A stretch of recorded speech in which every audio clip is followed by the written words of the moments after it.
Give me the thick one, Mountain Man declared after being offered 10 mail-order brides. The dusty rail town froze in shock. 10 women stood trembling in line, but he pointed to the one everyone mocked. A scarred man of the mountains claimed the bride no one else wanted, but the jeers of the crowd were nothing compared to what came next. Because this woman carried a secret, an inheritance of land and water that powerful men would kill to control. Suddenly, their marriage was no longer a joke, it was a battle for survival. Barns would burn, jail doors would slam, and the future of settlers and Apache families alike would hang by a thread. Could a woman scorned for her size become the strength that saves them all? And when the gun smoke clears, will their love be enough to stand against the greed of an empire?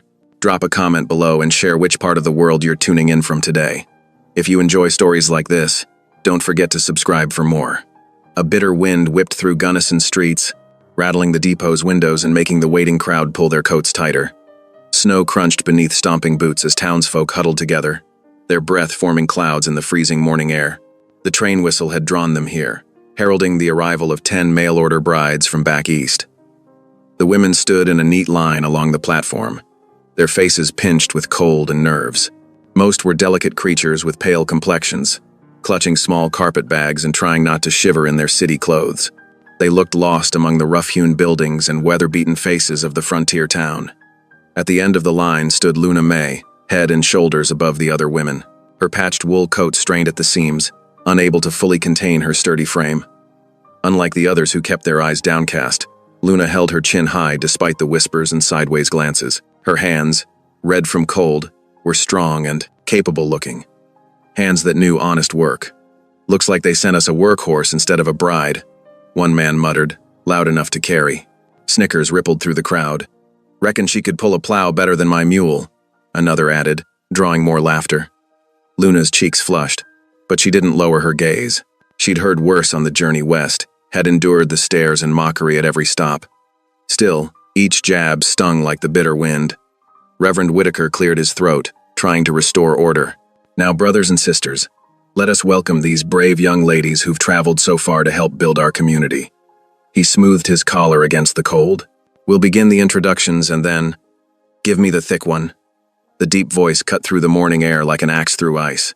The crowd parted as Ephraim Cutter stepped forward, his heavy coat dusted with snow and smelling of pine smoke from his cabin in the hills. His scarred jaw and weathered face spoke of years in the wilderness, trapping and hunting far from town. Gasps and titters erupted from the crowd. Even the Reverend seemed at a loss for words. Mr. Cutter, we haven't even begun the formal introductions," Reverend Whitaker stammered, but Ephraim was already moving, his boots leaving heavy prints in the snow as he approached Luna. He stopped before her, his tall frame matching her height. His eyes, sharp as a hawk's, met hers directly. "Name's Ephraim Cutter," he said, his voice softer now but still carrying across the suddenly quiet platform. "Got a cabin up Tomichi Creek way. Needs a woman's touch, truth be told." He paused, studying her face. "You look like you got sense enough to survive a mountain winter." Luna's heart hammered in her chest, but she kept her voice steady. "Luna May Crawford, Mr. Cutter, from Pennsylvania." A woman in the crowd made a sound like a suppressed laugh. Ephraim's head turned slightly, his sharp gaze sweeping the onlookers. The laughter died instantly. "Pennsylvania," he nodded, turning back to Luna. "Good farming country. You know your way around a vegetable patch?" "Yes, sir. Worked our family farm since I was big enough to hold a hoe." Luna's voice grew stronger. "Can tend animals, too. Milk cows, doctor chickens, birth lambs if need be." Ephraim's scarred face didn't smile exactly, but something in his expression softened. "Ain't got much to offer. Cabin's warm, though, and there's game in the hills. Won't go hungry."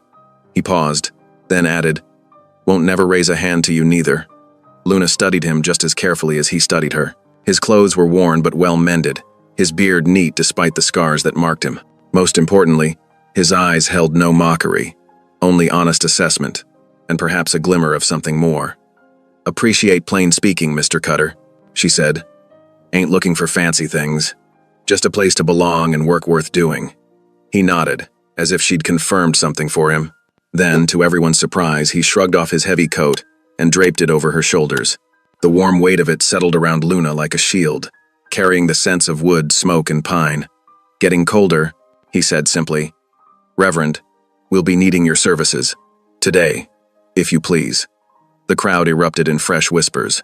Reverend Whitaker blinked rapidly, clutching his Bible. "Now see here, Mr. Cutter. There are proper procedures."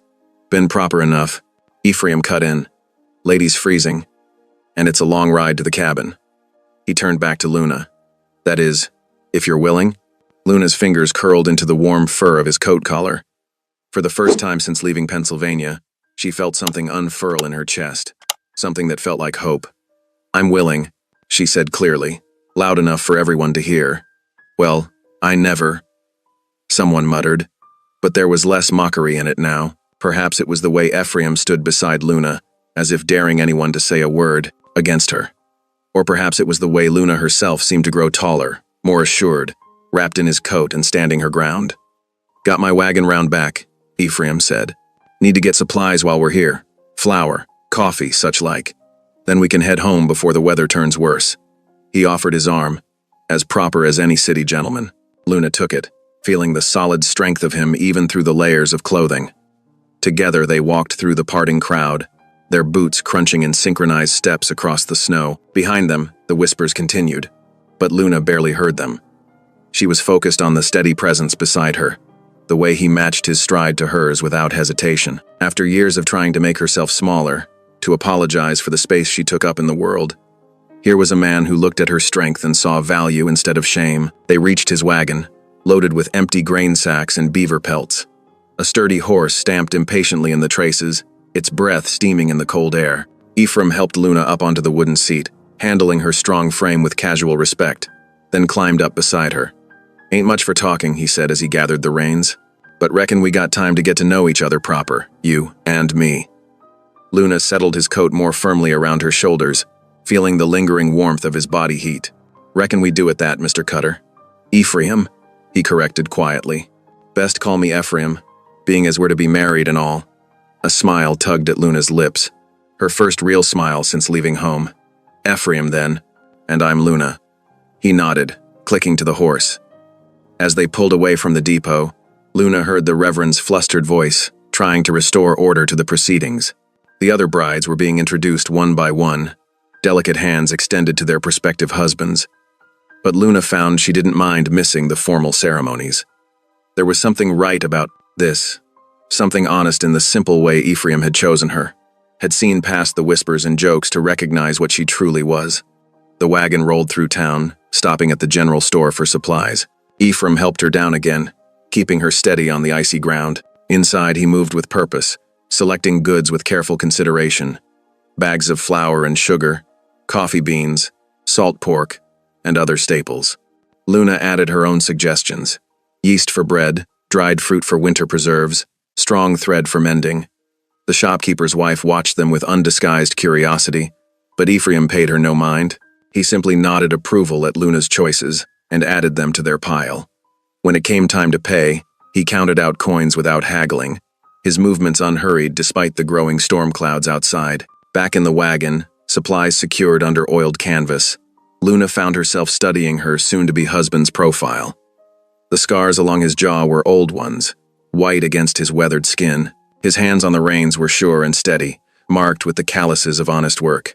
He wasn't what anyone would call handsome, but there was a strength about him that went deeper than mere looks. As if sensing her gaze, he turned slightly. "Having second thoughts?" "No," Luna said firmly. "Just wondering what made you speak up like that." "Most men." She trailed off, unable to finish. "Most men are fools," Ephraim said simply. "Looking for pretty things to break. I need a partner, not a porcelain doll." He paused, then added more softly, "Saw you standing tall, despite their nonsense. Reminded me of a young pine I got growing near the cabin. Trunks thick as my arm, stands straight through every storm. Beautiful thing, if you've got eyes to see it." Luna's throat tightened at the simple poetry of his words. "Thank you," she whispered. He nodded once, eyes back on the road. "Got the Reverend coming out tomorrow to do things proper. Hope you don't mind. Waiting a day to be married." "Don't mind at all," Luna said. "Gives me time to get my bearings. Maybe start making your cabin into our home." Something flickered in Ephraim's expression, surprise perhaps, or pleasure at the word our. He didn't speak again for several minutes, but the silence between them was comfortable, filled with possibility. The wind picked up as they left town, carrying the first flakes of new snow. Luna huddled deeper into Ephraim's coat, grateful for its protection. Beside her, Ephraim guided the horse with sure hands, leading them toward the mountains that loomed ahead like great dark shadows against the winter sky. The Reverend Whitaker shifted from foot to foot in the biting wind, his fingers trembling as he leafed through his worn Bible. The depot's wooden walls offered little shelter from the strengthening gusts that whipped at their coats and stirred loose snow around their boots. "Now, Mr. Cutter," the Reverend began, "are you quite certain about this hasty arrangement?" Ephraim's scarred jaw tightened. "Ain't getting any warmer out here, Reverend." Luna stood beside him, her hands clasped tightly before her. The other brides had drawn closer, forming a loose circle with the scattered townspeople. Their whispers carried on the wind, some shocked, some amused, some clearly disapproving. "Very well, then." The Reverend cleared his throat. "Dearly beloved, we are gathered here in the sight of God." The ceremony was brief, stripped down to its essentials by the cold and Ephraim's impatience. Luna's voice shook slightly as she repeated the ancient words, but her "I do" rang clear and strong. When Ephraim spoke his part, his deep voice carried the same quiet certainty he'd shown since stepping forward to claim her. "By the power vested in me," Reverend Whitaker concluded, "I now pronounce you man and wife." He hesitated, then added, "You may kiss your bride." Luna's heart thundered in her chest. She hadn't thought about this part. Ephraim turned to face her, his expression unreadable.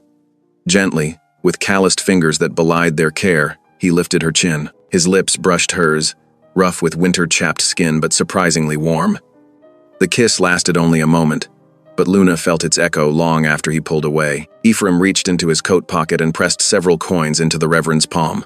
"Much obliged," he said simply, then took Luna's hand in his. As they walked toward the livery stable, Luna heard the murmurs of the other brides behind them.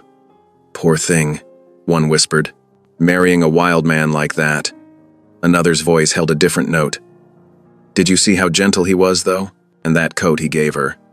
The stable's dim interior smelled of hay and horse, familiar scents that helped steady Luna's nerves. Ephraim moved with practiced efficiency, leading out a sturdy brown mule and beginning to harness it to a small wagon. "Know how to handle horses?" he asked, the first words he'd spoken since their vows. "Some," Luna answered. "Had a draft horse back home for plowing." He nodded, apparently satisfied. "Mule's more sure. Footed in the mountains. Name's Betsy. She's stubborn but reliable." Luna approached the mule, letting it catch her scent. Betsy's long ears flicked forward with interest, and she allowed Luna to stroke her coarse neck. "Hello there, Betsy," she murmured. "Reckon we'll be getting to know each other well." Something that might have been approval flickered across Ephraim's face.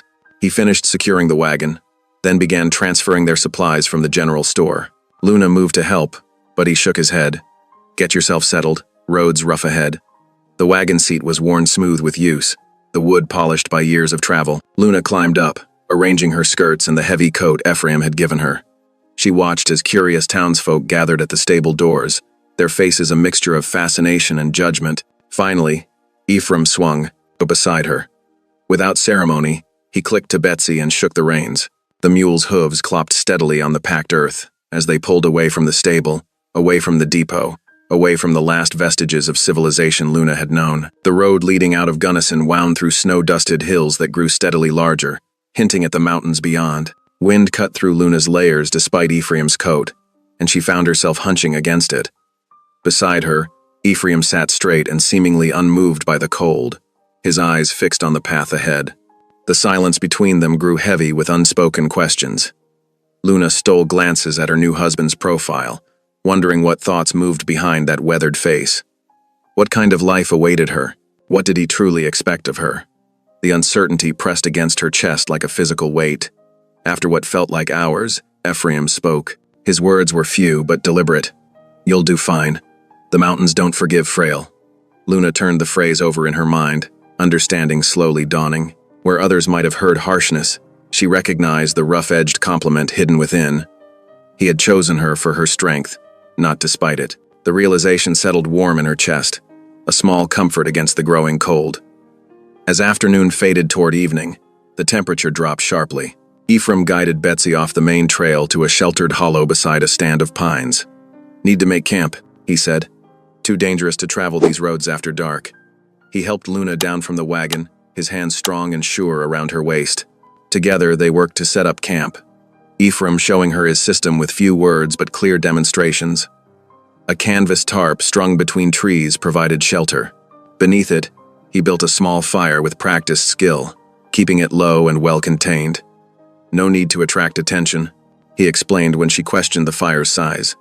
Mountain lions sometimes get curious. Luna's eyes darted to the darkening woods, but she kept her voice steady. Good to know. They shared a simple meal of salt pork and hard biscuits. Luna had brought a small jar of apple preserves in her trunk, and Ephraim's eyes brightened slightly when she offered to share it. The sweet taste of home seemed to thaw something between them, and he began pointing out the constellations appearing overhead, naming them in his quiet way.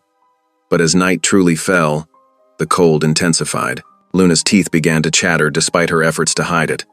She wasn't used to mountain nights, to this bone-deep chill that seemed to seep through every layer of clothing. Ephraim watched her for a long moment, then stood and retrieved his bedroll from the wagon. He spread it near the fire, then pulled back the heavy wool blanket. Come here, he said softly. Luna hesitated, suddenly aware of how very married they were. Ephraim seemed to read her thoughts.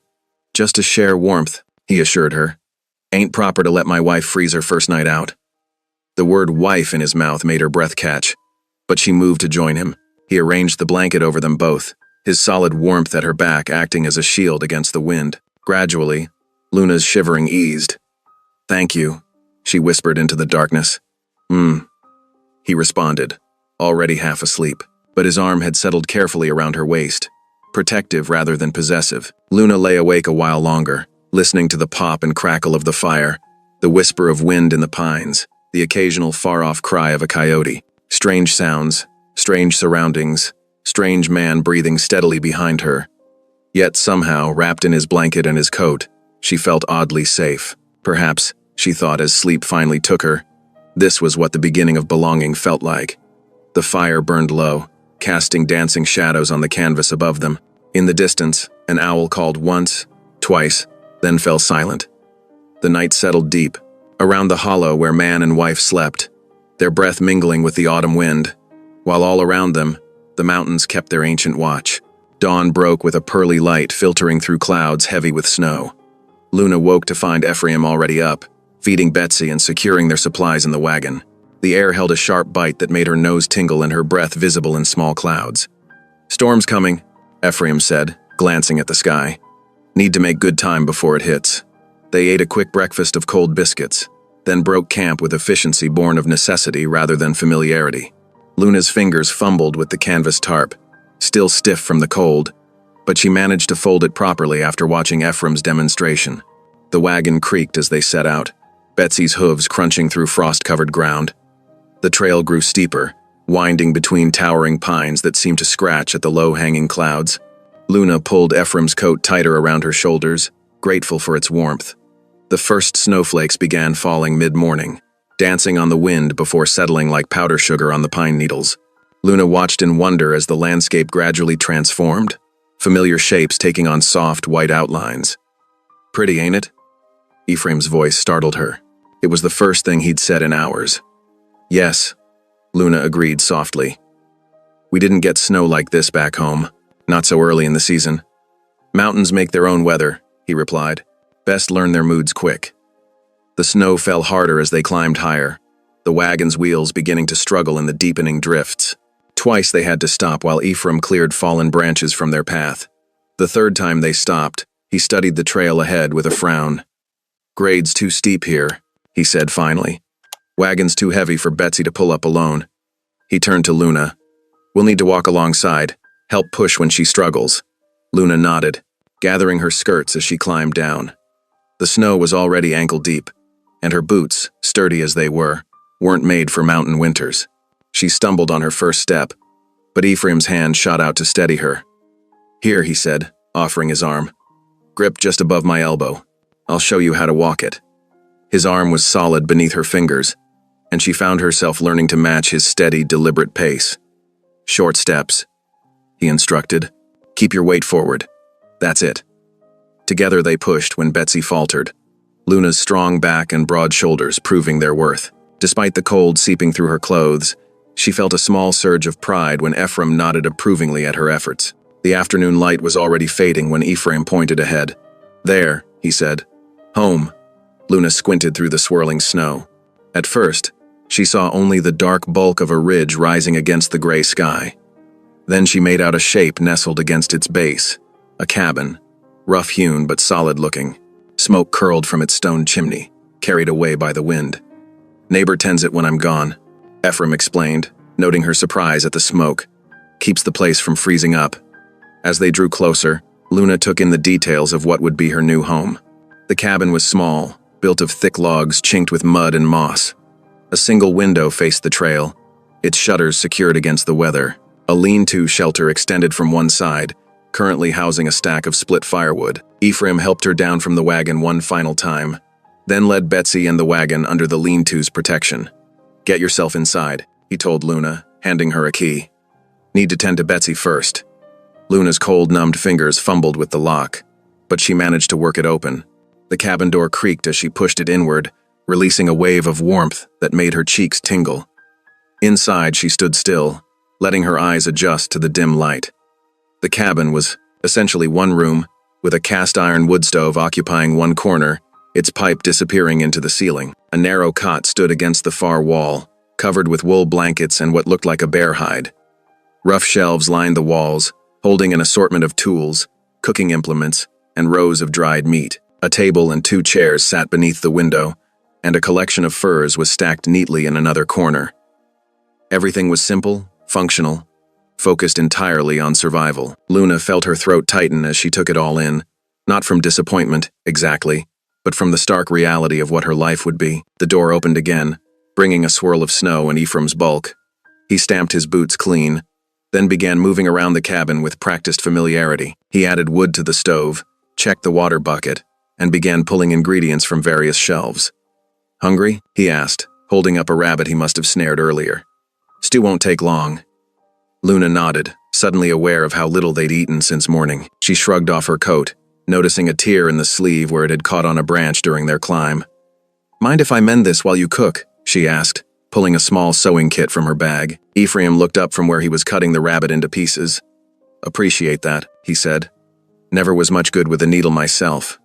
They settled into their tasks, the silence between them broken only by the bubbling of the stew pot and the wind rattling the shutters. Luna's needle flashed in the firelight as she made neat, even stitches in the coat's tough fabric. The familiar work helped calm her racing thoughts, gave her something concrete to focus on besides the enormity of the change in her life. The stew's rich aroma gradually filled the cabin, making Luna's stomach growl.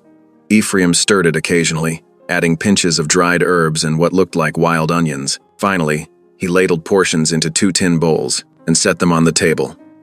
"Ain't fancy," he said, almost apologetically, "but it'll keep body and soul together."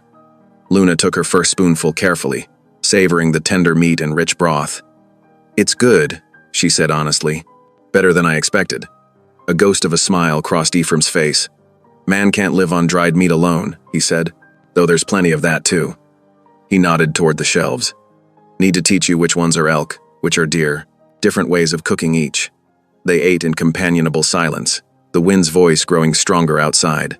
Luna found herself studying her husband's face in the flickering light from the stove. The scar along his jaw was more visible now, a pale line that disappeared into his beard. His hands, when they weren't wielding spoon or knife, stayed folded quietly on the table, as if he was conscious of their size and strength. When they finished eating, Luna insisted on washing the bowls, using water from a bucket near the stove. Ephraim watched her for a moment, then began pulling extra blankets from a trunk. "You take the cot," he said, spreading the blankets on the floor near the stove. "I'll sleep here." "But it's your bed," Luna protested. "I don't mean to put you out of it." Ephraim shook his head. "Ain't proper otherwise," he said firmly. "Besides, slept on worse plenty of times." Luna wanted to argue further but saw the set of his jaw and decided against it.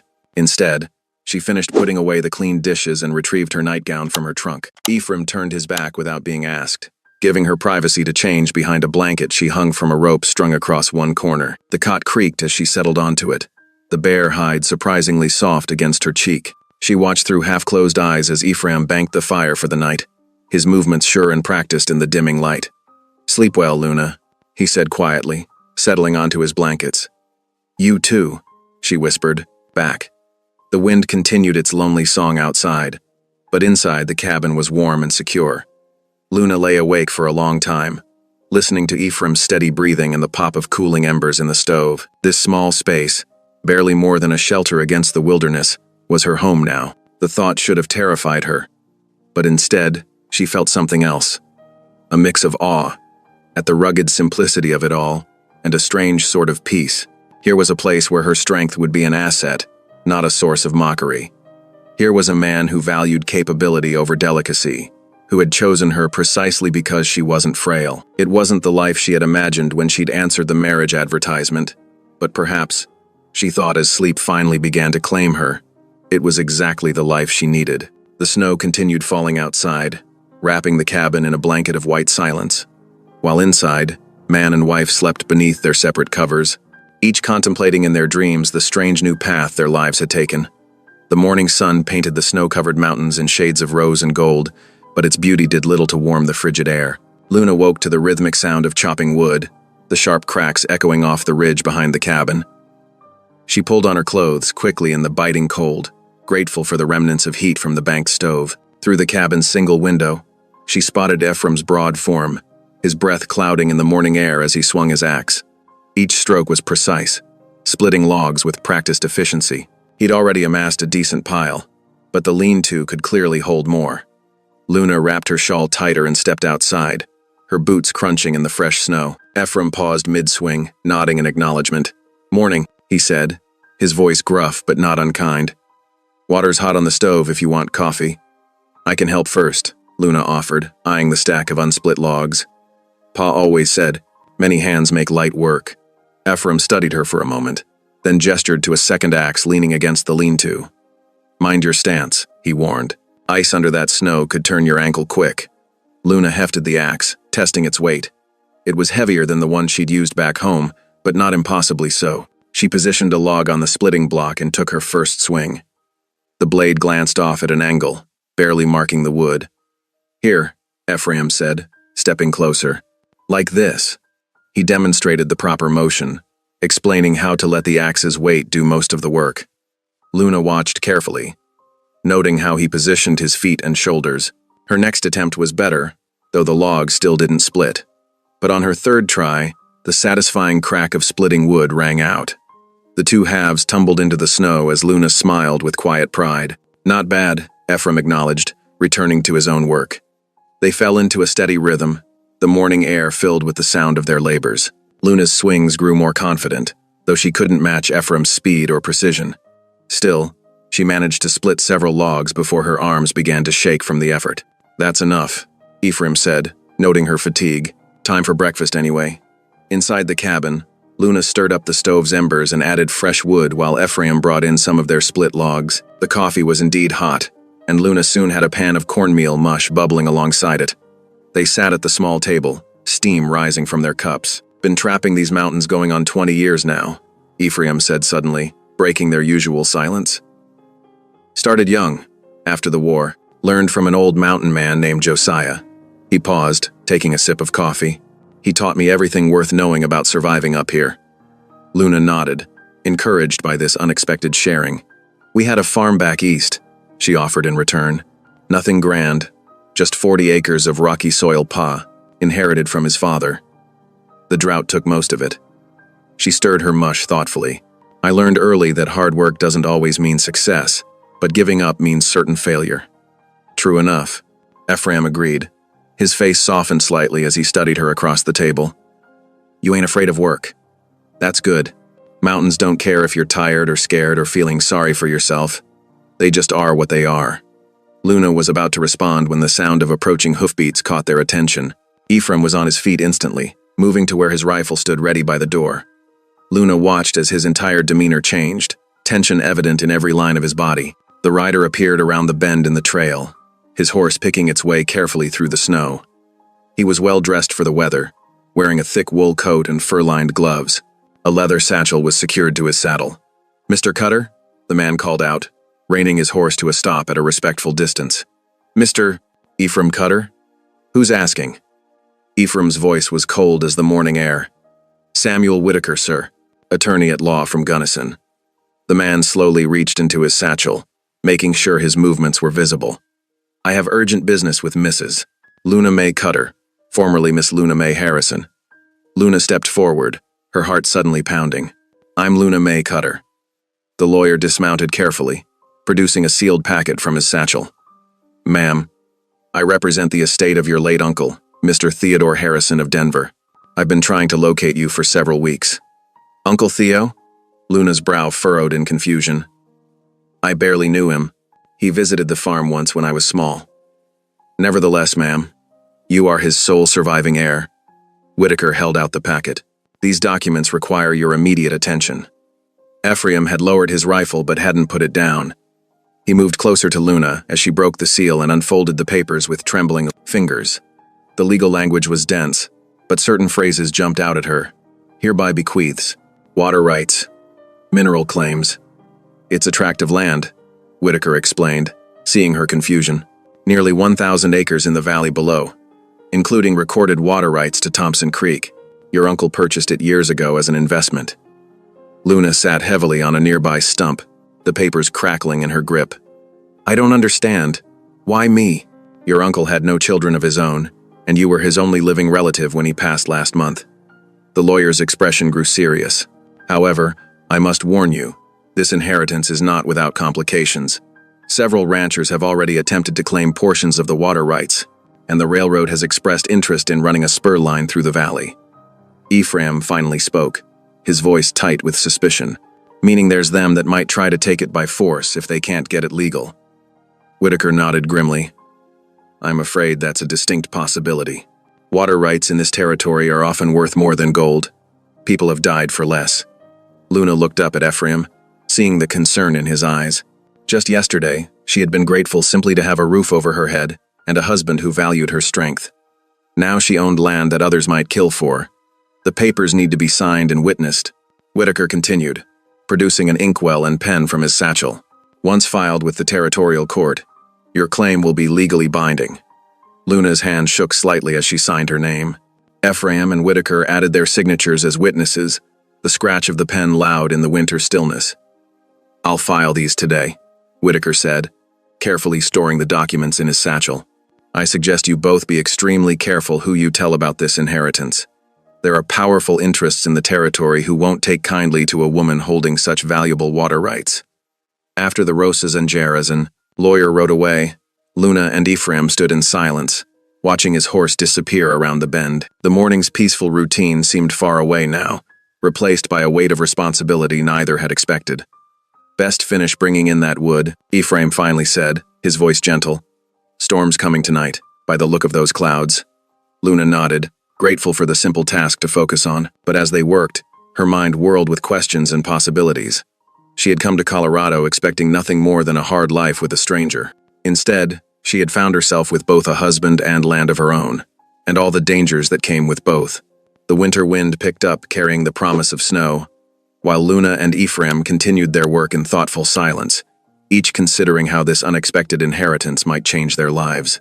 The wagon wheels creaked as they followed Attorney Whitaker's horse back toward Gunnison. Luna sat close to Ephraim on the bench, drawing warmth from his solid presence, as the winter wind cut across the open road. The lawyer had insisted they come examine the full deed and property maps, stored safely in his office above the Silver Dollar Saloon. Snow still clung to the shadowed sides of buildings as they rolled into town. The street was busy with morning traffic merchants opening shops, ranch hands leading pack mules, women hurrying between errands with shawls pulled tight. Heads turned as their wagon passed. Luna felt the weight of curious stares, heard the whispers that followed them. "Ain't that the big mail-order bride? What's she doing back in town so soon? Heard tell she came into some property." Ephraim's jaw tightened, but he kept his eyes forward as he guided their mule to the hitching post outside the saloon. The building's weathered facade loomed above them, its painted letters faded by sun and snow. A few early patrons already occupied the bar inside, nursing their morning drinks. "This way," Whitaker said, leading them around to a separate entrance at the rear of the building. "My office is upstairs." Luna gathered her skirts, careful on the narrow wooden steps. The stairwell smelled of stale tobacco and spilled whiskey. She felt painfully out of place in her simple wool dress and sturdy boots, like a draft horse among thoroughbreds. But Ephraim's steady presence behind her gave her courage to keep climbing. The lawyer's office was a small room crammed with filing cabinets and leather-bound books. A pot-bellied stove in the corner did little to chase away the winter chill. Whitaker cleared space on his desk, spreading out several large maps marked with surveyor's notes and property lines. "Here," he said, pointing to a section marked in red ink. "This is your uncle's tract now. Your land, Mrs. Cutter. It follows Thompson Creek through most of the valley, between these ridge lines." Luna leaned closer, trying to make sense of the terrain markings.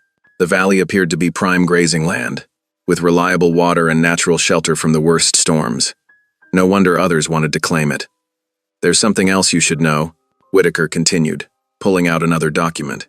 "The Denver and Rio Grande Railroad has already filed claims for right-of-way across portions of the property. They're planning a spur line to connect new mining operations in the high country." "Can they do that?" Luna asked.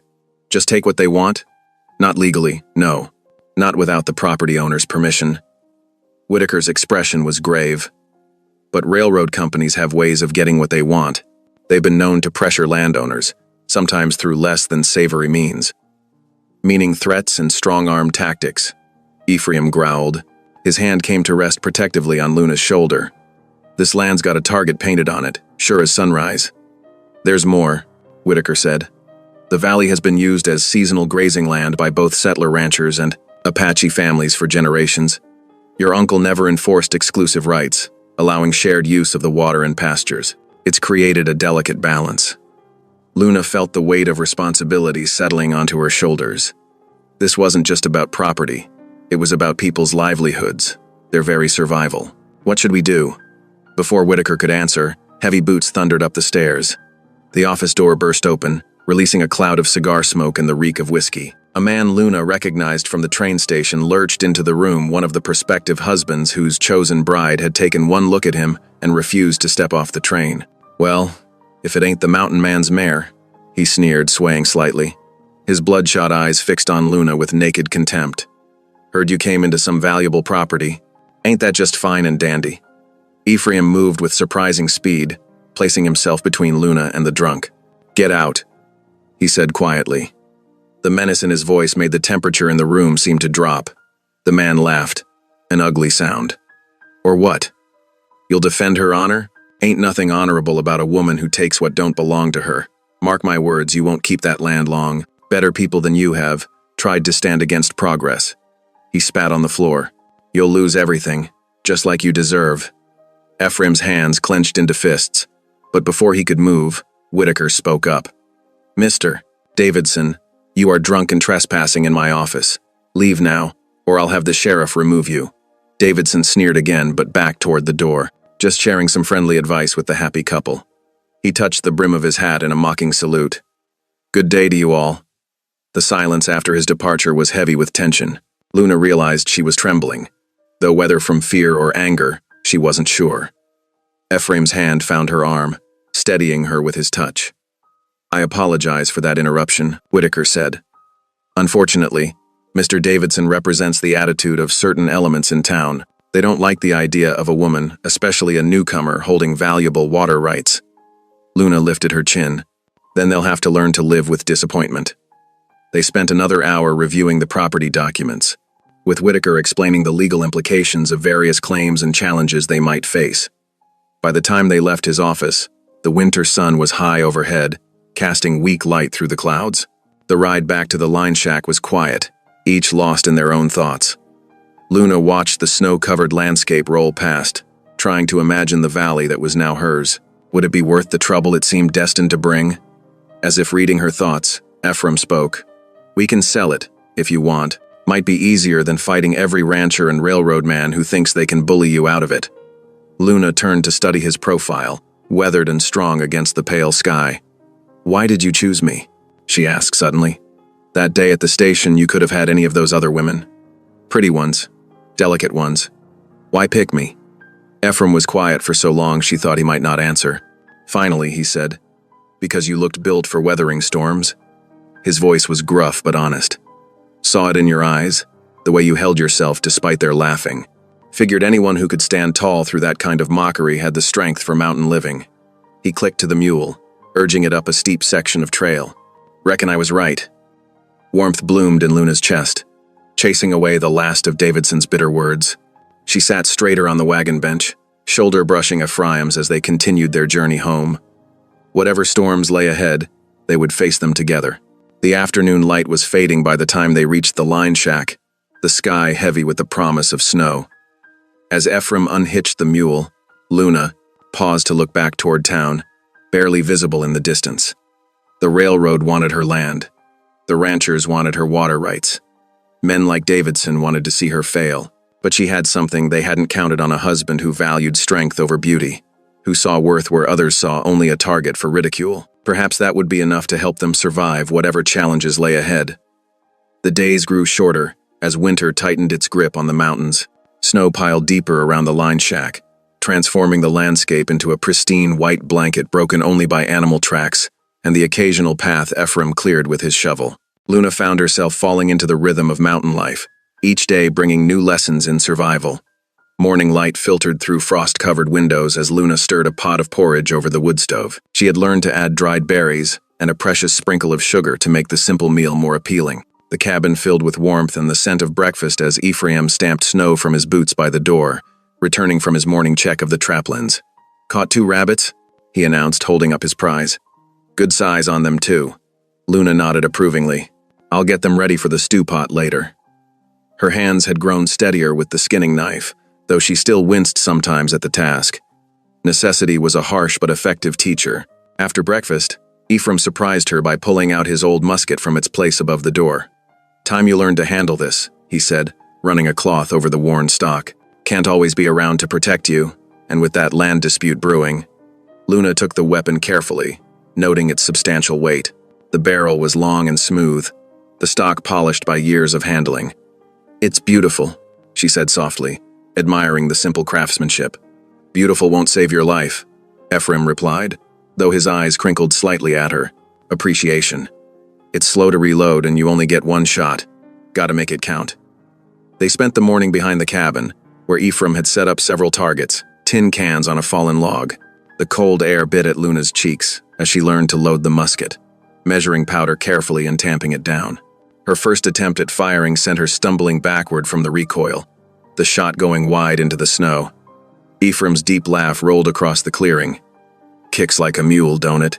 But his hands were gentle as he showed her how to brace the stock properly against her shoulder. Luna's second shot was closer to the target, and by her third attempt, she managed to graze one of the cans. "Ha!" she exclaimed, grinning with triumph. "Not bad," Ephraim admitted, "though any varmint would have had plenty of time to run while you were reloading."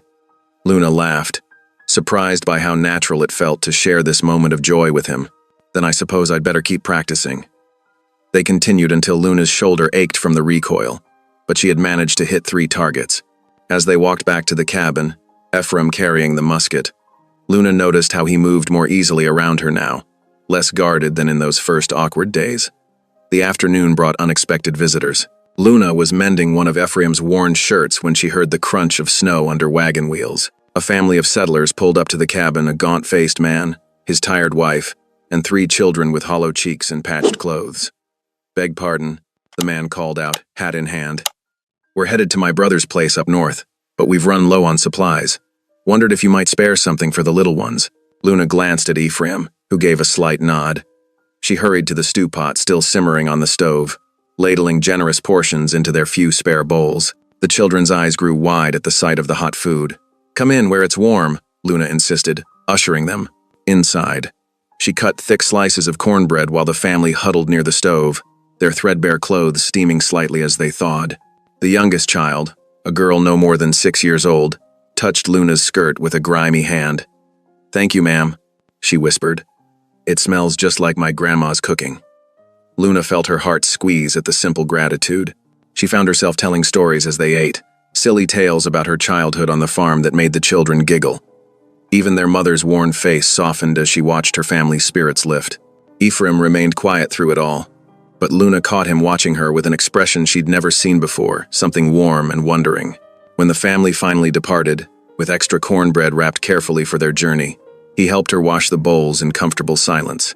That evening, they sat before the fire as wind whistled around the cabin's corners.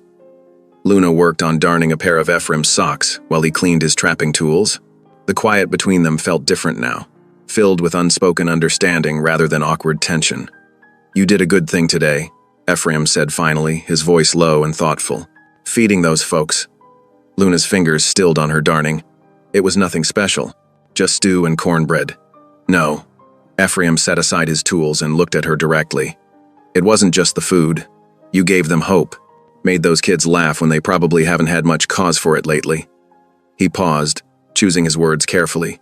"When I chose you at the station, I saw your strength in your build, in the way you held yourself. But I'm beginning to see there's more kinds of strength than just the physical sort." Luna felt warmth spread through her chest that had nothing to do with the fire. "My mama used to say that kindness costs nothing but means everything." "Your mama was wise." Ephraim nodded slowly. "Reckon that's the kind of strength we'll need, dealing with this land dispute. Can't solve everything with force." They fell back into silence then, but it was rich with new understanding. Luna returned to her darning, aware of Ephraim's solid presence beside her, the steady way he moved through his tasks.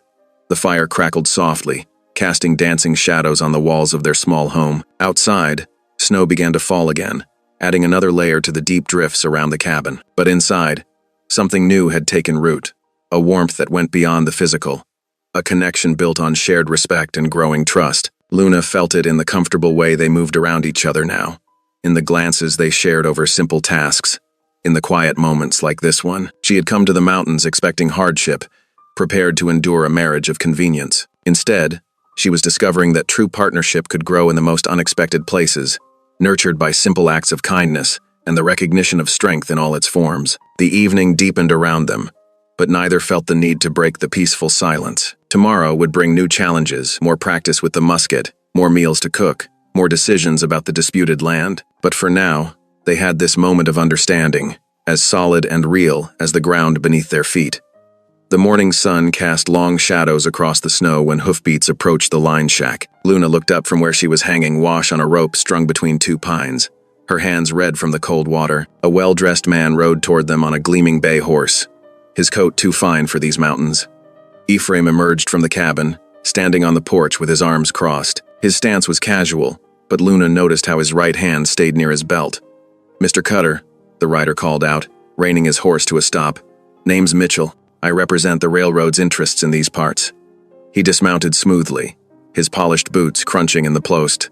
"Snow." "State your business," Ephraim replied flatly. Mitchell pulled a leather wallet from his coat. "I understand your wife has come into possession of certain properties in the valley. The railroad's prepared to make a generous offer for the deed." He withdrew several bills, holding them up so the sun caught the high denominations. Luna moved closer to stand beside her husband, her wash forgotten. The money Mitchell displayed was more than she'd ever seen in one place. "Not interested," Ephraim said. Mitchell's smile tightened. "Come now, Mr. Cutter. Be reasonable. That's good money for land you're not even using yet. More than fair, considering the circumstances." "What circumstances would those be?" Luna asked, her voice steady despite her racing heart. The foreman turned to her, his eyes cold despite his pleasant expression. "Why, the difficulties of developing such remote property, Mrs. Cutter. The mountains can be dangerous. Accidents happen out here all the time, avalanches, fires, unfortunate falls. Would be a shame if anything happened while you were trying to make something of that land." Ephraim took a step forward, his scarred jaw tight. "That sounded like a threat, mister." "Not at all." Mitchell tucked the money away. "Just friendly advice from someone who knows these parts. Think it over. The railroad's offer won't stay open forever." He mounted his horse with practiced grace and tipped his hat. "Good day to you both." They watched him ride away, the morning silence heavy around them. Luna's hands trembled slightly as she returned to her washing. "He means to frighten us," she said quietly. Ephraim nodded. "That's how they operate. Money first, then threats."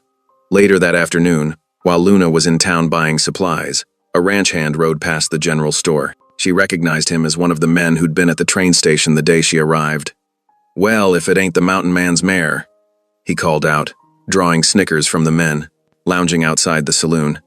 "Hey boys, reckon Cutter needed him a big one to survive the winter."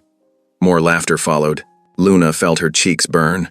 but she kept her head high as she loaded her purchases into their small wagon. The ranch hand wasn't finished. Bet she eats more than she's worth. Hope Cutter's got plenty stored up for that appetite. Luna's hands tightened on the wagon's edge, but she refused to acknowledge the taunts. As she climbed onto the seat, she heard one of the saloon men drawl, "Guess when you're desperate enough, size don't matter none." The drive home was long and cold, but it gave Luna time to think. By the time she reached the cabin, an idea had taken shape in her mind. That evening, as they ate their simple supper, Luna set down her spoon. "I think we should have people over," she said, "for a meal."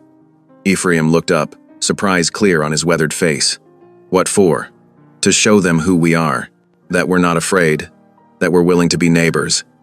She leaned forward earnestly. "The railroad wants to isolate us, make us seem like outsiders. But if we bring people together, could backfire," Ephraim warned. "Might not anyone come." "Some will," Luna insisted. "The settlers you've helped before, the Apache families you trade with, maybe even some folks from town who are tired of the railroad's bullying." Ephraim was quiet for a long moment, studying his plate. Finally, he looked up at her. "You really want to do this?" Luna nodded. "I do. Then we'd better start getting ready." The next few days were filled with preparation. Ephraim went hunting, bringing back 2 deer and several grouse. Luna baked loaf after loaf of bread, filling the cabin with the homey smell of yeast and flour. They set up rough benches outside the cabin, using planks laid across logs. Word spread through the valley. Luna mentioned it to the storekeeper's wife, who told the blacksmith's family. Ephraim spoke to his Apache trading partners when they came by, with pelts to trade. Even the preacher heard about it and stopped by to say he might attend. The morning of the gathering dawned clear and cold. Luna had been up since before first light, cooking and arranging things. Ephraim worked quietly beside her, carrying benches, stoking fires, and setting up a long table made from boards and sawhorses. "You sure about this?" he asked one last time as the sun climbed higher. Luna looked at him, her face flushed from cooking. "Yes," she said simply. The first guests arrived, bundled in blankets and carrying dishes to share the poor settler family they'd fed before, bringing a pot of beans. Then came others, a widow and her 3 sons from the next valley over, the blacksmith and his wife from town, 2 Apache families Ephraim had known for years. Luna welcomed them all, making sure everyone had a place to sit and a warm cup of coffee. The Apache women helped her serve the food, showing her their own way of preparing the venison that made it especially tender. More people arrived throughout the afternoon. Children played in the snow while their parents talked and ate. The preacher came, bringing his wife and a basket of preserves. Even the storekeeper made an appearance, though he didn't stay long. The gathering was nothing fancy, just simple food and fellowship in the winter Sunday. But Luna saw how people who normally kept their distance began to talk, sharing stories and concerns about the railroad's growing power in the valley. One of the Apache men spoke of springs on their traditional lands that had been fenced off. The blacksmith mentioned how the railroad had tried to force him to sell his shop. The widow told of threats to her water rights. "They think because we're scattered, we're weak," the blacksmith's wife said, warming her hands around a cup of coffee. But together, Luna noticed how Ephraim moved among their guests, more at ease than she'd ever seen him. He spoke with the Apache men in their own language, played with the settler children, shared hunting stories with the other mountain men who'd come. As the afternoon light began to fade, people gathered closer around the fires. Someone brought out a fiddle, and music filled the cold air. Luna watched as their guests tapped their feet and clapped along, their faces lit by firelight and fellowship. "You were right," Ephraim said quietly, coming to stand beside her. "This was worth doing." Luna felt warmth spread through her chest that had nothing to do with the fires. "Those men in town, they think my size makes me something to laugh at. But maybe being big just means having more room in your heart for bringing people together." Ephraim's hand found hers, rough and warm. "Reckon that's exactly what it means."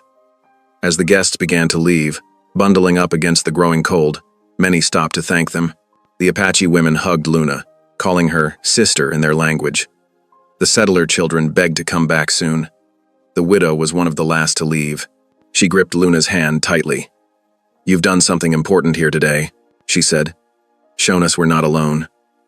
Luna watched their guests disappear into the gathering dusk, their lanterns like fireflies moving through the dark. The yard was scattered with footprints in the snow, evidence of the community that had gathered there. She and Ephraim worked together to clean up, carrying dishes back into the cabin, banking the outdoor fires. The air was getting sharper with night's approach, but Luna felt warmed from within by the day's events. The railroad man was wrong, she said as they finished their work. The mountains aren't just a place for accidents and threats. They're a place where people can come together, if someone's willing to make the first move. Ephraim nodded, understanding in his eyes, and you were the one brave enough to make it. The winter afternoon cast long shadows across the snow as Luna stood beside the cooking fire, stirring the prasit commandant into present, enormous pot of venison stew. Steam rose in fragrant clouds, carrying the rich aroma of herbs and root vegetables through the crisp air. Around her, the gathering had grown beyond anything she'd imagined. At least 30 people spread across their yard, sharing warmth and conversation around several small fires. Luna ladled the thick stew into wooden bowls, her movements steady and sure. With each serving, she offered a smile and a thick slice of fresh bread, still warm from baking. Ephraim stood at her shoulder, a solid presence that made her feel anchored and strong. His scarred hands passed the filled bowls to waiting guests, his usual gruffness softened by the spirit of the gathering. "Much obliged, Mrs. Cutter," old widow Jensen said as she accepted a steaming bowl. "Smells just like my mama used to make." "There's plenty more," Luna assured her, pleased to see how the widow's thin face had brightened. "Make sure those boys of yours get seconds." Near one of the fires, Two Rivers and his family sat with the blacksmith's clan, their children playing together in the snow nearby. The Apache elder was sharing stories of his youth, his words drawing listeners closer. Even the preacher leaned in, nodding thoughtfully as Two Rivers described the valley's changes over the decades. "Your wife has a good heart." Two Rivers' wife, Morning Star, said to Ephraim in careful English. "She understands the old ways that food shared makes family." Ephraim's hand found Luna's back, resting there warm and sure. "That she does." Luna felt her cheeks flush, and not just from the fire's heat. She busied herself with serving more stew, but her heart swelled at the simple praise. All around them, the gathering had taken on a life of its own. People who normally kept their distance in town now sat knee to knee, passing bread and sharing cups of coffee. The settler children had made friends with the Apache youngsters, their laughter ringing out as they played fox and geese in the trampled snow. Their mothers watched with obvious pleasure, exchanging knowing looks over their bowls of stew. Luna noticed how the kids didn't see differences. They only saw playmates and possibilities. As the afternoon deepened toward evening, someone produced a fiddle from beneath a wagon seat. Soon, toe-tapping music filled the air, mixing with the crack and pop of the fires. The blacksmith's oldest boy knew some reels, and his playing drew people to their feet. Even Two Rivers' youngest daughter joined in, her dark braids flying as she learned the steps. Luna worked steadily, making sure everyone had enough to eat, that the fires stayed hot, that no one felt left out. She had never felt more in her element. Her size, so often a source of mockery, now seemed exactly right for the task of caring for so many. Her strong arms could lift heavy pots, her broad shoulders could carry loads of firewood, and her big heart had room for everyone's needs. The lanterns were lit as dusk approached, their golden light catching the contentment on people's faces. Luna paused in her work, taking in the scene. Ephraim was showing some of the men his method for smoking meat, his hands moving in easy demonstration. The widow Jensen sat with Morning Star, learning to bead on a small piece of leather. The preacher's wife had organized the children into singing songs, their sweet voices rising into the darkening sky. "You've done something remarkable here," the preacher said, appearing at Luna's elbow. "In all my years in the valley, I've never seen folks come together like this." Luna wiped her hands on her apron. "People were ready for it, I reckon. Sometimes they just need a reason to remember we're all neighbors." "The railroad men won't like it," he warned gently. "They prefer us divided." "Then we'll have to stay united," Luna said firmly, and was surprised by the conviction in her own voice. As the evening deepened, families began to pack up their empty bowls and gathering their children. The goodbyes were warm and lingering, full of thanks and promises to return. Two Rivers' family was among the last to leave, helping to bank the fires and stack the benches. "You have made strong medicine today," Morning Star told Luna, pressing a small beaded pouch into her hand. "Not with herbs or ceremonies, but with an open heart. This is the real power that makes people whole." Luna clutched the gift, touched beyond words. She watched as the last wagons and riders disappeared into the darkness, their lanterns bobbing like earthbound stars through the trees. The yard was quiet now, but it felt full of lingering warmth and good spirits. She and Ephraim worked together to clean up, their movements synchronized after months of sharing space. They carried dishes into the cabin, stacked the borrowed benches under the lean-to, and made sure the fires were safely out. The night had grown sharp with frost, but Luna barely felt the cold. Inside the cabin, Ephraim built up the fire while Luna put water on for tea. The familiar tasks felt different somehow, charged with new meaning after the day's events. When the tea was ready, they settled into their usual spots by the hearth. But instead of the comfortable silence that usually fell between them, Ephraim spoke. "Thank you," he said softly, his voice rough with emotion. Luna looked up from her cup. "What for?" "For showing me what home could feel like." He stared into the fire, choosing his words carefully. "Been living in these mountains near 20 years, but today was the first time this place felt like more than just shelter." Luna felt something shift in her chest, like ice breaking up in spring. Slowly, carefully, she leaned over until her head rested against Ephraim's solid shoulder. She felt him stiffen for just a moment, then relax, his arm coming up to curve around her. They sat that way for a long while, watching the fire dance and listening to the wind in the pines outside. Luna could hear Ephraim's steady heartbeat, feel the rise and fall of his breathing. For the first time since stepping off that train, she felt completely, utterly at peace. "You know what Two Rivers' wife said was true," Ephraim murmured after a while. "You do have a good heart. Best I've ever known." Luna closed her eyes, letting his words sink in. "And you have a good soul," Ephraim cut her, "even if you try to hide it behind those scars and silences." She felt rather than heard his soft chuckle. His hand found hers, rough fingers intertwining with her work-hardened ones. Outside, an owl called into the darkness, and somewhere far off, a coyote answered. But here by the fire, in this moment of newfound tenderness, Luna and Ephraim had found their own kind of music, the quiet song of two hearts finally beating in time. The tea grew cold in their cups, forgotten as they sat together in the firelight, neither willing to break the spell of this first true moment of intimacy. Luna knew there would be challenges ahead. The railroad wouldn't give up easily, and there would always be those who looked down on their unusual match. But for now, in this quiet cabin with the man who had chosen her when others laughed, she felt strong enough to face whatever might come. The night settled cold and clear over the line shack. Luna and Ephraim lay in their separate sleeping spaces, she on the narrow cot, he on his bedroll near the stove. The day's warmth from their gathering still lingered in Luna's heart as she drifted off, wrapped in quilts against the mountain chill. A flickering light through the window jolted her awake.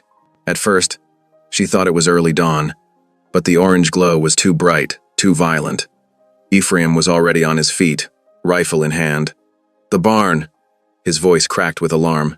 Through the window, flames leaped skyward, consuming the small structure where they kept their mule and winter supplies. Luna scrambled for her boots. "The animals! Stay inside!" Ephraim commanded, but she was already moving toward the door behind him. The crack of a rifle split the night. Splinters flew from the doorframe inches from Ephraim's head. He shoved Luna back, slamming the door shut. More shots followed, the bullets thudding into the cabin's logs. "Get down!" Ephraim pushed her toward the far corner, away from the windows. They crouched in the shadows, watching helplessly as the barn burned. Luna's hands trembled. Who would? Railroad men, most likely. Or the ranchers. Ephraim's face was grim in the firelight streaming through the windows. Been expecting something like this.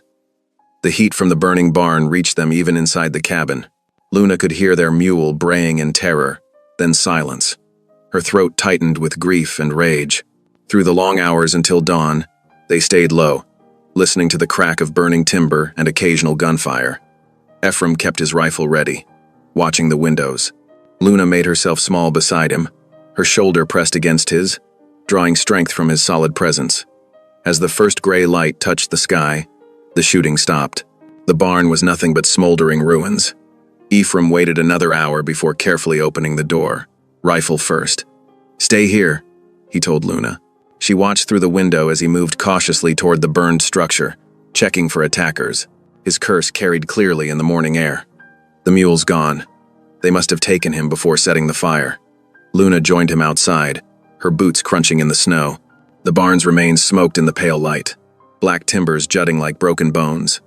Their winter supplies, grain, hay, tools all destroyed. Ephraim burst back into the cabin, yanking open drawers, searching shelves. No. What is it? The deed. His voice was hollow. It's gone. Must have taken it during the chaos. He slammed his fist against the wall. Fool, I should have hidden it better. Luna sank into a chair, the reality of their situation settling like lead in her stomach. Without the deed, her claim to the land was in danger. Without the mule and supplies, surviving the winter would be harder. They were still assessing the damage when hoofbeats approached. Luna's heart leaped, hoping for help, but Ephraim's expression darkened as Sheriff Hartley rode up with 2 deputies. "Ephraim Cutter," the sheriff called out, not dismounting. "Got some questions about this fire." "Been waiting for you, Amos."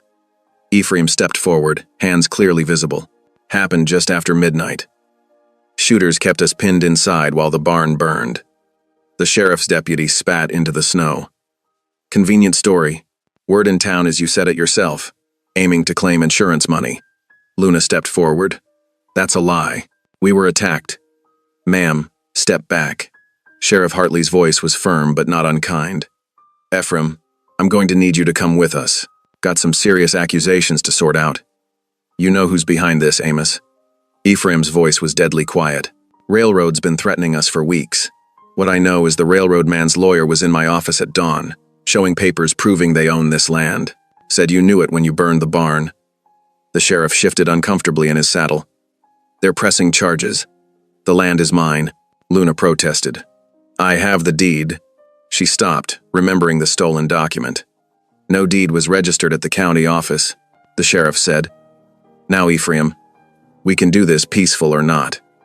Luna watched helplessly as Ephraim set his rifle down. His face was carved from stone as the deputies bound his hands. "It'll be all right, Luna," he said softly. "Just stay here. Stay safe." "You can't take him." Luna grabbed the sheriff's reins. "He's innocent. Step back, Mrs. Cutter." Sheriff Hartley's hand rested on his pistol. "Don't make this worse." One of the deputies pushed her aside. She stumbled in the snow, watching through tears as they led Ephraim away. His broad shoulders were straight with dignity, but she could see the defeat in his stride. The morning stretched into afternoon. Luna moved through the cabin like a ghost, straightening things that didn't need straightening, unable to rest. She forced herself to eat a little bread, knowing she needed strength, but it tasted like ashes in her mouth. The silence pressed in around her. No crackle of barn animals settling for the night. No soft whistling as Ephraim cleaned his rifle. No comfortable sounds of 2 people sharing space. Just the wind in the pines and her own ragged breathing. She stood in the doorway as evening approached, watching the sun sink behind the mountains. The burned barn skeleton threw long shadows across the snow. Everything they'd built together, the gathering's warmth, their growing trust, the tender moment by the fire seemed as fragile as smoke in the wind. A wolf howled in the distance, the sound achingly lonely. Luna wrapped her arms around herself, feeling the vastness of the mountains pressing in. She was alone now, truly alone, in a cabin that suddenly felt too big and too empty. Inside, she lit the lamp and stirred up the stove, going through the motions of making a meal for one. The plate of beans and salt pork seemed to mock her with its solitude. She couldn't bring herself to sit in her usual spot by the fire. The space beside her was too obviously vacant. Instead, she pulled Ephraim's old rocker to the window, keeping watch over the darkness beyond. His scent still clung to the chair's worn cushion, pine sap and leather, wood smoke and wool. Luna pressed her face into the fabric for a moment, allowing herself one quiet sob, but only one. She straightened up, squaring her shoulders. Ephraim needed her strong now, not weeping in the dark. She would find a way to prove his innocence, to recover the deed, to fight back against the forces trying to break them. The night stretched endless before her. But Luna May Cutter sat straight in the rocker, her eyes on the road to town, and began to plan. The morning sun cast long shadows across the snow as Luna stepped out of the cabin. She had spent hours in the night planning this moment, rehearsing her words. The walk to town would take 2 hours on foot without the mule, but she squared her shoulders and began the journey. Her boots crunched through fresh powder, each step deliberate and measured. The cold bit through her patched coat, but Luna barely noticed. Her mind was fixed on Ephraim, alone in that cell, facing false charges that could destroy everything they'd built. As she crested the final hill overlooking Gunnison, the town's morning bustle drifted up to meet her. Wagons creaked along the muddy streets, and smoke rose from chimneys into the crisp mountain air. Luna paused, taking deep breaths to steady herself. This was the same town that had laughed at her arrival, that had whispered cruel jokes about her size. But she was different now, no longer the timid mail-order bride stepping off the train. The first stares began as she entered the town proper. A group of women outside the general store fell silent as she passed, their eyes following her progress down the street. Luna kept her chin high, though her heart hammered against her ribs. "Heard your husband's a barn burner," someone called out. Laughter rippled through the growing crowd. Luna didn't turn. She fixed her eyes on the white-painted church ahead, its spire reaching toward the morning sky. The steps creaked under her weight as she climbed them, pushing open the heavy wooden door. Inside, the church was silent save for the soft pop of candles burning near the altar. Sunlight streamed through colored windows, painting the empty pews in blues and golds. Luna's footsteps echoed as she moved down the center aisle. At the front, she lowered herself carefully onto her knees. The hard floor pressed against her bones, but she welcomed the discomfort. It kept her mind sharp, focused on her purpose. "Lord," she began, her voice barely above a whisper, "I ain't never asked for much, but I'm asking now for wisdom to see the path ahead clear, for courage to walk it, no matter how hard, and for strength," her voice caught, "strength to help the man who saw worth in me when others saw only size to mock." Behind her, floorboards creaked. Luna didn't turn, continuing her prayer. "They mean to break us, Lord, to take our land, our dignity, our future, but you made me big for a reason.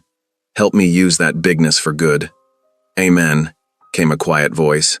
Preacher Mills stepped into view, his lined face solemn in the candlelight. He settled onto the front pew, saying nothing for a long moment. Luna remained on her knees, waiting. The silence stretched between them, broken only by the gentle flutter of candle flames. "You know," the preacher finally spoke, his voice gentle, "I've married hundreds of couples in this church, most of them young, starry-eyed, full of dreams. But when I married you and Ephraim that day at the depot, I saw something different, something rare." Luna turned to look at him. "What did you see?" "Two people who understood that love ain't about pretty words or easy paths. It's about standing firm when storms come." He leaned forward, clasping his weathered hands. "The good book tells us true strength is tested in fire, like gold in a furnace, being refined." "I don't feel very strong," Luna admitted. "Everything's falling apart." "Is it?" The preacher's eyes were kind but challenging. "Or are you finally discovering just how strong you really are?" Luna considered his words, feeling something shift inside her chest. She had spent so long trying to make herself smaller, to apologize for taking up space. But maybe her size wasn't a curse after all. Maybe it was exactly what she needed to be. She rose from her knees, standing tall in the church's quiet sanctuary. "Thank you, Preacher Mills." He nodded, a slight smile, touching his lips. "Go with God, Mrs. Cutter. And remember, the same fire that destroys chaff makes steel stronger." The morning had warmed slightly when Luna stepped back outside. She walked with new purpose toward the jailhouse, ignoring the whispers that followed her progress. The deputy at the desk barely looked up as she entered. "Come to see the barn burner?" he drawled. "My husband," Luna corrected firmly. "I aim to speak with him." The deputy shrugged, reaching for his keys. 5 minutes, and don't pass him nothing." The cell block was dim and cold, smelling of old straw and unwashed bodies. Ephraim sat on a narrow cot in the last cell, his broad shoulders hunched against the chill. When he looked up, Luna's heart clenched at the bruise darkening his jaw. "They hurt you," she said softly. "Ain't nothing." Ephraim stood, moving to the bars. "You shouldn't have come, Luna. Town ain't safe right now." "I ain't afraid." She reached through the bars to touch his bruised face. "Not anymore." His eyes searched hers, seeing the change that had come over her. Gone was the uncertain woman who had trembled at the depot. In her place stood someone who filled the space she occupied without apology. "My size is my strength," Luna told him, her voice steady and sure. "They think to use it against me, to make me feel shame, but I'm done being ashamed. They will not break me." Ephraim's calloused hand covered hers where it rested on his cheek. "No," he said softly. "Reckon they won't. I'm going to fight for you," she continued. "For our land. For everything we've built together. I don't know how yet, but I will find a way." A ghost of a smile touched Ephraim's lips. "I believe you." "Time's up," the deputy called from the front. Luna squeezed Ephraim's hand through the bars. "Hold fast," she whispered. "I'm coming back. Luna." Ephraim's voice stopped her as she turned to leave. That day at the depot, when I chose you, want you to know something. She waited, watching, his face in the dim light. Wasn't just your size made me speak up, he said quietly. Was the way you held yourself. Dignity, even when they laughed. Knew right then you had steel in your spine. Tears pricked Luna's eyes, but she blinked them back. Rest easy, husband. That steel's about to serve us both. She walked out of the jailhouse with her head high, ignoring the deputy's smirk. Outside, the morning had brightened into full day. Luna paused on the boardwalk, looking up at the mountains that had become her home. They stood immovable against the sky, their snow-capped peaks gleaming in the Sunday. Like those mountains, she would stand firm. Let them mock her size. Let them whisper their cruel jokes. She was done trying to make herself small to please others. Every inch of her height, every ounce of her strength, would become a weapon in this fight. Luna May Cutter turned toward the lawyer's office, her steps purposeful on the wooden planks. The time for shrinking back was over. Now was the time to stand tall. Luna saddled Ephraim's old mare at first light, her movements careful and deliberate. The horse's breath steamed in the cold morning air as Luna checked the girth strap one final time. She had wrapped extra bread in clean cloth, tucking it into her saddlebags along with a small pouch of coffee beans, a gesture of respect she'd learned from Ephraim. The sun was just beginning to paint the eastern sky when she guided the mare down the trail leading to the Apache winter camp. Ephraim had brought her here twice before to trade, teaching her the proper ways to approach and show respect. Now she would need every bit of that knowledge. Frost crunched under the mare's hooves as they descended into the sheltered valley where the Apache made their winter home. Smoke from cooking fires rose straight up in the still morning air. Luna's heart beat faster as she spotted the first sentries, but she kept her posture straight and her movements slow and obvious. 2 mounted warriors approached, their faces impassive. Luna raised her empty right hand in greeting, just as Ephraim had shown her. I seek counsel with Elder Nantan, she said clearly. I bring gifts and ask for wisdom. The warriors exchanged glances, then one nodded toward the camp. Luna followed their lead, conscious of curious eyes watching from between the lodges. Children paused in their morning chores to stare at the large woman on the horse.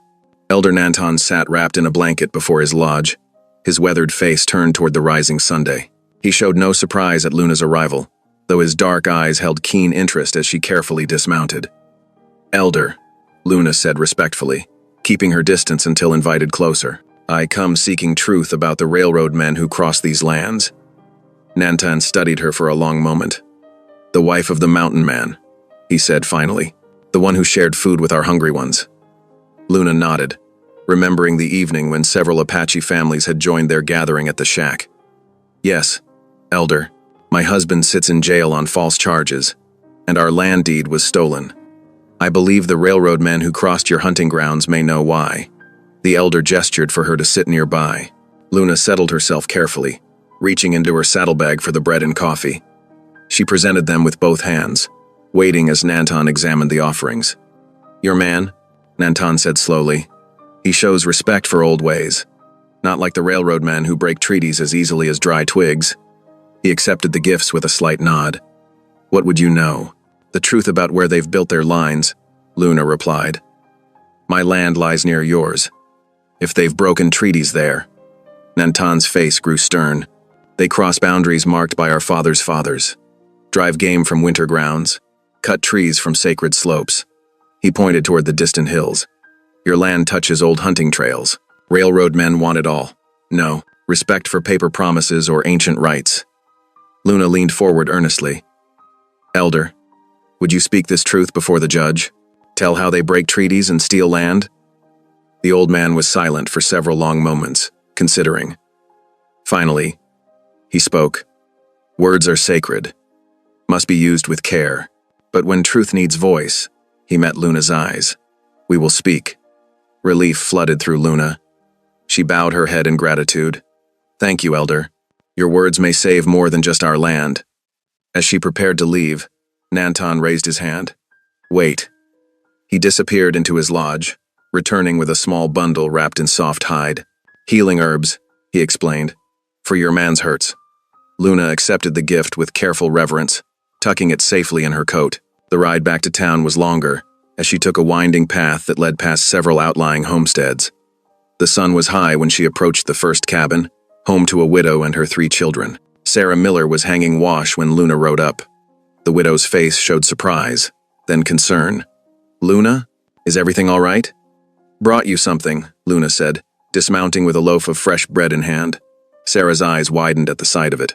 "You're too kind," she protested, but Luna could see how her fingers trembled as she accepted the loaf. "The children haven't had fresh bread since your Joseph passed," Luna finished gently. "I remember how folks helped me when I first arrived. Reckon it's time to pass that kindness on." She stayed only briefly, but as she rode away, she heard Sarah calling to her children about the treat they'd have with dinner. Luna smiled, turning her horse toward the next homestead. By mid-afternoon, she had visited 5 families, each time sharing bread and careful words about justice and standing together. Some faces showed fear at mention of the railroad baron, but others grew thoughtful, remembering their own struggles against powerful men. The sun was lowering when Luna finally rode into town proper. She tied her horse outside the general store, squaring her shoulders against the inevitable stares and whispers. Inside, she found Mrs. Henderson, the storekeeper's wife, arranging dry goods. Luna cut her. "Mrs. Henderson said, surprise evident in her voice. "I wouldn't have expected. Just needed some sugar," Luna said calmly, setting coins on the counter. "And to say thank you for being kind to me that first day, when others weren't." Mrs. Henderson's face softened at the memory. People can be cruel when they don't understand something or someone. She glanced around, then lowered her voice.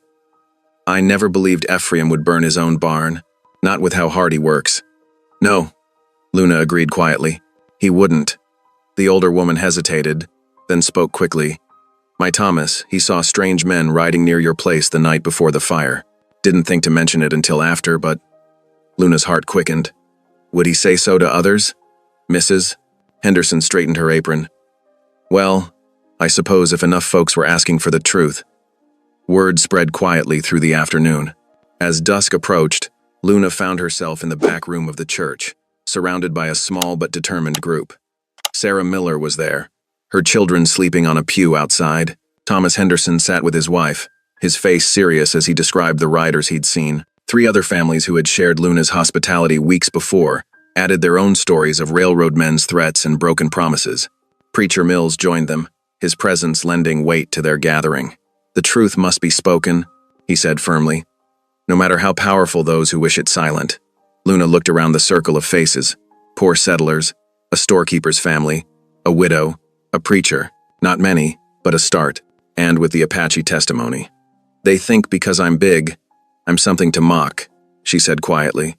"Because Ephraim's rough, he's something to fear. Because you're poor, you're something to ignore." She stood, her height for once feeling right in the shadowy room. "But together, we're something else. Something stronger." Sarah Miller stood too, then the Hendersons. One by one, they all rose, determination replacing fear in their eyes. Luna felt tears threatening but held them back.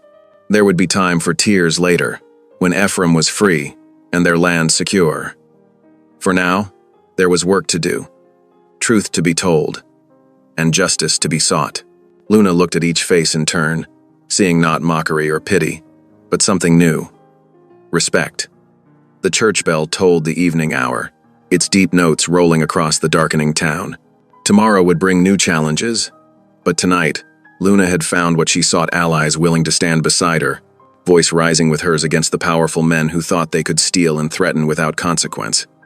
She gathered her coat, preparing to ride back to the empty shack. But she was no longer alone in her fight. That knowledge warmed her more than any fire could. Sarah Miller touched her arm as they left the church. "We'll come to court tomorrow," she promised. "All of us." Luna nodded, unable to speak past the lump in her throat. She mounted her horse, turning its head toward home. Behind her, she could hear the others making their own plans, their voices carrying determination and purpose into the gathering night. The morning dawned sharp and clear, frost glittering on the wooden sidewalks of Gunnison's town square. Luna stood before her mirror in the line shack, pinning her hair neat and straight. Her best dress, freshly pressed, still pulled tight across her shoulders. But today she refused to hunch. Let them see her size. Let them see her strength. The ride into town was silent, except for her horse's hooves crunching through patches of snow. Already, wagons and riders converged on the square, drawn by word of the hearing. Luna's heart thumped harder with each familiar face she passed, some nodding and greeting, others turning away. Sheriff Hartley had arranged chairs and tables in front of the courthouse steps. He paced now, checking his pocket watch, his weathered face creased with worry. When Luna dismounted, he gave her a quick, uncertain nod. "Quite a crowd gathering," he said, gesturing to the growing mass of townspeople. "Railroad men arrived an hour ago. Been holed up in the hotel with their lawyer." "Thank you for holding this hearing, Sheriff," Luna said quietly. He shifted, uncomfortable. "Law's the law, Mrs. Cutter, even if some folks don't like how it falls." Luna watched as two deputies led Ephraim from the jail. Her heart clenched at his bruised face, but his eyes were clear and steady when they met hers. They'd allowed him to wash and shave, at least, though his wrists remained shackled. The crowd parted as Harrison Vale, the railroad baron, emerged from the hotel. His suit was Eastern cut, his boots polished to a mirror shine. Behind him walked his lawyer, Mr. Phillips, carrying a leather portfolio stuffed with papers. They took their places at one of the tables, Phillips arranging documents with precise movements. Luna felt a touch on her arm. Sarah Miller stood there with her children, all dressed in their Sunday best. Behind her, the Hendersons and other families who had met in the church stepped forward. And there, at the edge of the crowd, Luna saw Nanton and two other Apache leaders, their faces grave but determined. Sheriff Hartley cleared his throat. This hearing's called to address matters concerning disputed land claims and related criminal charges. He glanced at his notes. Railroads claiming right of passage through contested territory and— "If I may, Sheriff," Phillips interrupted, standing smoothly. "This proceeding is unnecessary. I have documentation proving the deed in question was fraudulently obtained." He withdrew papers from his portfolio. "Mrs. Cutter's claim is invalid on its face." Murmurs rippled through the crowd. Luna felt heat rise in her cheeks but kept her voice steady. "That's not true." Phillips smiled thinly. "The original grant predates your uncle's claim by 20 years. The railroad's rights are quite clear." He passed documents to the sheriff. "As you can see, those papers are lies." The words came clear and strong across the square. Luna turned to see Thomas Henderson standing. "Just like the lies you told when you seized Wilson's farm last spring." Vale's face darkened. "Mind your place, storekeeper." "I'll mind truth," Henderson replied. "I saw your men riding near the Cutter's place the night before the fire. Saw them clear as day." More voices rose from the crowd. Sarah Miller stepped forward, her children clinging to her skirts. "You threatened my Joseph the same way before he died, claiming he had no right to his own land." The sheriff raised his hands. "Order, now. This hearing's about specific claims. Then hear mine." Luna moved to the center of the square, her heart pounding but her voice clear. "I have witnesses who'll testify how the railroad crosses treaty lands without permission, how they threaten and burn out anyone who stands in their way." She nodded to Nanton, who stepped forward with dignity. The crowd hushed. Few had expected Apache testimony at a white man's hearing. "For many winters," Nanton said in careful English, "my people hunt these valleys, make peace with settlers who respect old ways. But railroad men break all promises, take what they want." He pointed to Vale. "This man's paper's worth nothing against truth." Vale surged to his feet. "You'd take the word of savages over legal documents? This is absurd." "Watch your tongue," Ephraim growled from his place between the deputies. It was the first time he'd spoken, and heads turned at the menace in his voice. Luna seized the moment. "My uncle's deed is real. The land is mine by law and right. But this isn't just about papers." She looked around the square, meeting eyes that had once mocked her. "It's about justice. About standing together against men who think they can burn and steal and threaten without consequence." She withdrew letters from her coat correspondence between her uncle and the land office, proving his claim. "I have evidence of my own, and I have witnesses who will testify about threats made against my husband and me, about suspicious riders the night of the fire, about patterns of intimidation against other farmers and settlers." Phillips tried to object, but Luna's voice carried over his. "You thought because I'm big, I'm something to laugh at. Because I'm a woman alone, I'm something to bully. You were wrong." The square had grown so quiet she could hear the wind shifting prayer flags at the Apache camp beyond town. In that silence, Sarah Miller's oldest boy tugged free from his mother and ran to Luna, wrapping his arms around her skirts. The simple gesture of trust brought tears to Luna's eyes, but she blinked them back. "Sheriff," she said, I ask that you postpone this hearing until all evidence can be properly heard. Let every witness speak. Let truth have its day." Sheriff Hartley stroked his mustache, looking between the railroad men and the gathered townspeople. Vale's face had grown thunderous, but the crowd's mood had shifted. Where there had been uncertain murmurs, now Luna saw nodding heads and straightened shoulders. "Reckon that's fair," the sheriff said finally. "We'll reconvene in 3 days' time. Meanwhile," he looked at Ephraim, "no evidence connecting Cutter to the fire beyond circumstance. He's released on his own recognizance." The deputies unlocked Ephraim's shackles. He rubbed his wrists, eyes fixed on Luna, with a pride that made her cheeks warm. Vale and his lawyer gathered their papers, faces dark with barely contained rage. As they stalked toward the hotel, Luna heard Vale mutter, "This isn't finished." But she barely registered the threat. Ephraim had reached her side, his calloused hand finding hers. Around them, townspeople pressed close the Hendersons, Sarah Miller and her children, others who had found their voices at last. Nanton approached, touching his chest in greeting. "You speak with strong heart," he said to Luna. "We return in 3 days. Bring more proof of broken treaties." "Thank you," Luna whispered. "For everything." The crowd slowly dispersed, but something had changed. Luna saw it in the way people walked taller, spoke more freely. Fear still lingered, the railroad's power was real, but it no longer ruled unchallenged. She was bone-weary as she and Ephraim walked to their waiting horses. The morning's courage had drained away, leaving her trembling slightly. "You did good," Ephraim said quietly, helping her mount despite her size. His touch was gentle, belying his rough appearance. "Real good." Luna managed a tired smile. "We did good, all of us together." They rode home through the lengthening afternoon shadows, the mountain air crisp in their lungs. The line shack waited, smoke curling from its chimney where Sarah Miller had lit a fire before the hearing. Simple kindness returned. Luna's body ached from tension, her mind already turning to the work ahead, gathering more evidence, preparing witnesses, facing whatever revenge the railroad might plan. But she was no longer afraid. She had found her voice, and others had found theirs alongside her. The truth would have its day. That was enough for now. Luna's days blurred together in a whirlwind of service. Each morning, she rose before dawn, trudging through snow to help the Wilsons haul water from the creek. Their youngest had taken ill, and Luna spent hours brewing willow bark tea, telling stories to distract the feverish child while his mother caught precious moments of sleep. In the afternoons, she set up her sewing basket on the church steps. Word spread that she mended clothes for free, and soon worn garments appeared, torn sleeves, split seams, patches kneaded on children's knees.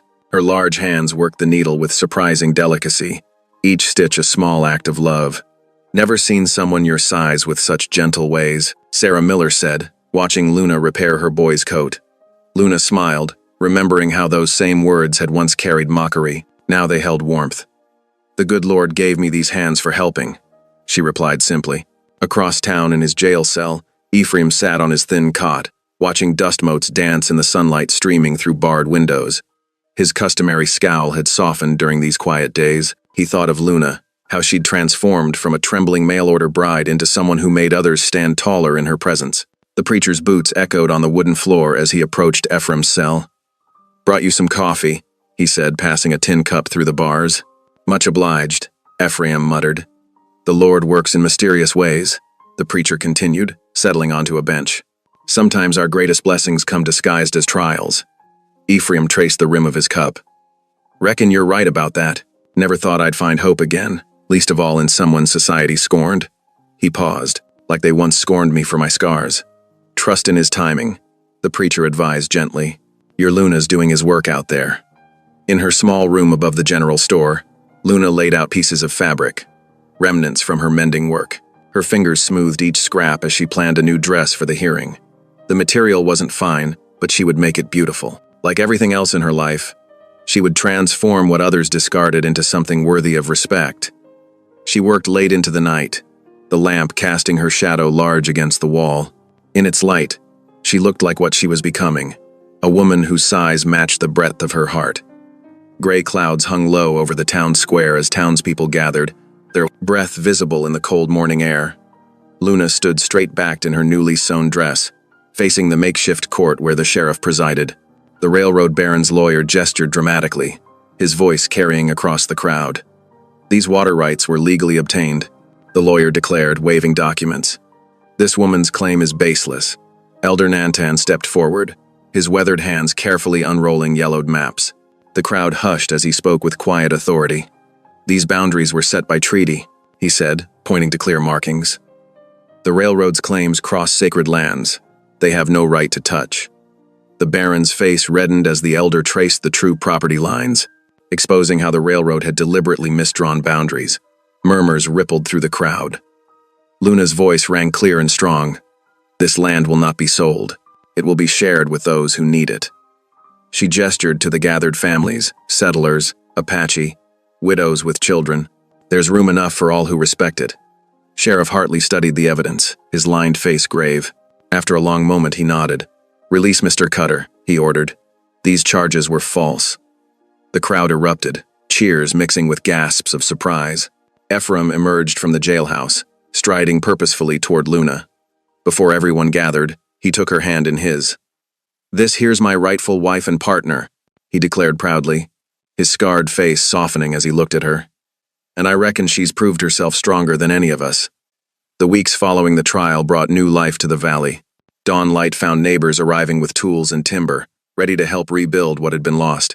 The sound of hammers rang through the crisp mountain air as Ephraim directed the barn raising, his gruff voice calling measurements while men steadied beams. Luna moved among the workers, passing out cups of water and fresh bread. Her size, once a source of mockery, now proved perfect for steadying posts and lifting heavy boards. Children darted between the adults, carrying nails and smaller tools, their laughter mixing with the work songs. Apache families came to trade and visit, sharing meals around evening fires. Their elders taught Luna about native plants, while she offered warm quilts in return. The boundaries that had once divided them faded like morning mist. One evening, the little line shack glowed golden against the darkening sky. Inside, Luna stood at the head of a long table she and Ephraim had built together. Widow Mitchell's children squeezed onto benches beside weather-worn settlers. The room hummed with conversation as bowls of stew passed from hand to hand. Luna felt warmth spread through her chest that had nothing to do with the crackling stove. Here, finally, she wasn't the awkward giant who never quite fit. She belonged.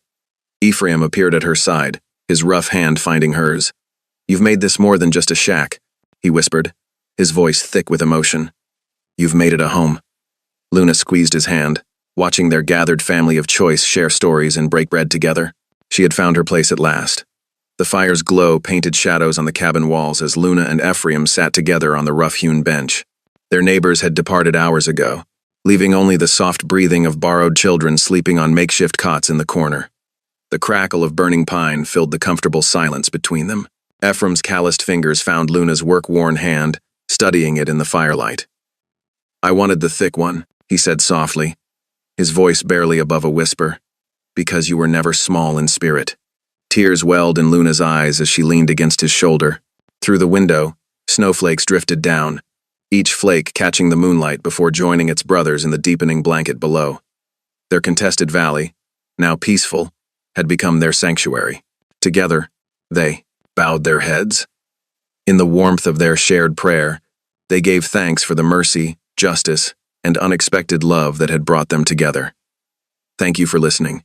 Stories connect us in the most unexpected ways. If you felt that spark today, make sure you're subscribed.